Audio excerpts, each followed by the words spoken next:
فشاربون هذا نزلهم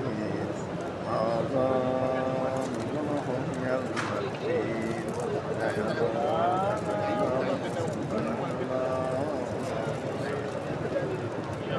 أرأيتم ما تظنون أأنتم تخلقونه أم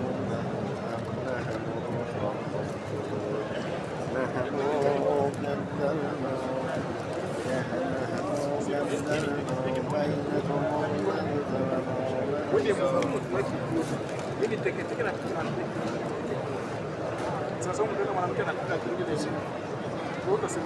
على أن نبدل أمثالكم ولقد علمتم النشأة